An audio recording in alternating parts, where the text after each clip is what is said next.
Right గా details చూద్దాం. మూసీ ఆక్రమణలపై ప్రక్షాళన ప్రారంభమైంది. తొలి ప్రక్రియలో భాగంగా మూసీ పరివాహక ప్రాంతంలో కూల్చివేతల్ని ప్రారంభించారు. మూసానగర్, చాదర్ఘాట్, శంకర్ నగర్ లో కూల్చివేతల్ని అధికారులు మొదలుపెట్టారు. ఇప్పటికే డబుల్ బెడ్రూమ్ ఇళ్లకి నిర్వాసితులు తరలించారు.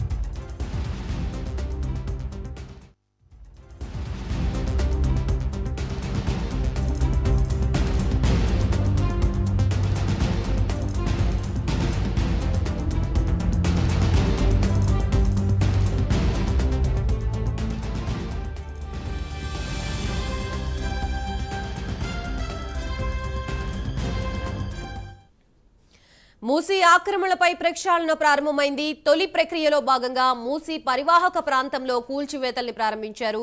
మూసానగర్, చాదర్ఘాట్, శంకర్ నగర్ లో కూల్చివేతల్ని అధికారులు మొదలుపెట్టారు. ఇప్పటికే డబుల్ బెడ్రూమ్ ఇళ్లకి నిర్వాసితుల్ని తరలించారు. ప్రస్తుతం ఇదే అంశానికి సంబంధించి మనకి పూర్తి అప్డేట్స్ ఇవ్వడానికి మా ప్రతినిధి కుమార్ సిద్ధంగా ఉన్నారు. కుమార్,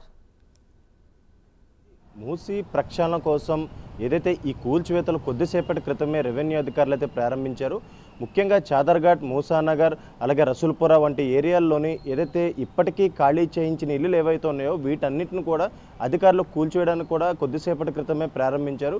ముఖ్యంగా ఇక్కడున్న ఈ మూసీ పరివాహకు సంబంధించి నిర్వాసితులు కూడా ఇప్పటికే డబుల్ బెడ్రూమ్లు ఇళ్లను అయితే కేటాయించారు. ఇందులో సుమారు ఇప్పుడు 140 ఇళ్లకు సంబంధించి ఆర్బీఎక్స్ మార్క్ వేసిన ఇల్లులు ఏవైతే ఉన్నాయో వీటన్నిటిని కూడా ప్రస్తుతం అధికారులు అయితే కూల్చివేతలు అయితే ప్రారంభించారని చెప్పొచ్చు. ముఖ్యంగా గత వారం రోజుల నుంచి కూడా ఏదైతే రెవెన్యూ అధికారులు పోలీస్ బందోబస్తు మధ్య మూసీ పరివాహక ప్రాంతాల నిర్వాసితులు ఉంటున్న నివాసాలన్నింటిలో కూడా పూర్తిగా మార్క్ చేశారు.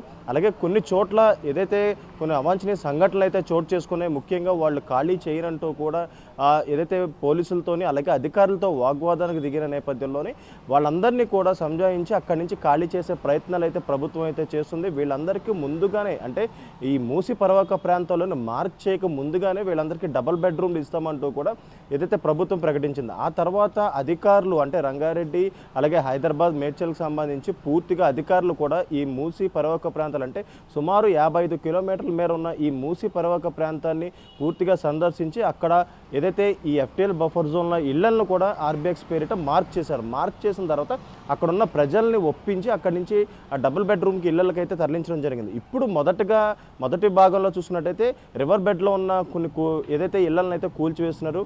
ముఖ్యంగా మూసీ ప్రక్షాళన అంటే ఇది చాలా అవసరం అంటూ కూడా ప్రభుత్వం భావించిన నేపథ్యంలోని ఇప్పుడు ఆ మూసీ ప్రక్షాళన అయితే ప్రారంభమైందని చెప్పొచ్చు. ముఖ్యంగా 2030 నాటికి ఈ మూసీ ప్రక్షాళన పూర్తవుతుంది. అలాగే అప్పటి వరకు కూడా ఏదైతే మూసీకి సంబంధించి దాన్ని విస్తరణ చేసి అది మంచినీటి సరస్సుగా చేయడానికి కూడా ముఖ్యంగా అధికారులు తోడ్పడుతున్నారు. అలాగే మరొక పక్క అక్కడ కారిడార్లు ఏర్పాటు చేసి పార్కింగ్ వంటి సౌకర్యాలు కూడా ఏర్పాటు చేసి అలాగే మూసీ నది చుట్టూ కూడా ఏదైతే పార్కులు ఏర్పాటు చేయడానికి కూడా ఇప్పటికే ప్రభుత్వం ఒక ప్రణాళిక అయితే సిద్ధం చేస్తుందని చెప్పొచ్చు. ఈ నేపథ్యంలోనే ఇప్పుడు అధికారులు కూడా ఈ తరహాలోనే ఏదైతే ఈ కూల్చివేతలు అయితే ప్రారంభించారు. ముఖ్యంగా గతంలో చూసుకున్నట్టయితే హైదరాబాద్లో వర్షాలు పడే సమయంలోని జలాశయాలకి భారీగా వరద నీరు వచ్చేది చేరేది. ఆ సమయంలో కూడా ఎంతోమందిని అక్కడ ఖాళీ చేయించి అక్కడి నుంచి అధికారులు పంపించే ప్రయత్నం అయితే చేశారు.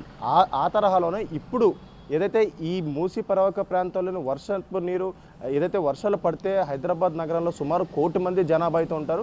ముఖ్యంగా లోతు వరకు కూడా నీళ్లు ఏదైతే వర్షం పడుతుంటే నిండిపోతుందో అలాగే మరొక పక్క ఇళ్లలు మునిగిపోతున్నాయి. గతంలో మనం చూసాం కొన్ని పోలీస్ స్టేషన్లో కూడా మునిగిపోయిన సందర్భాలు ఎన్నో మనం చూసాం.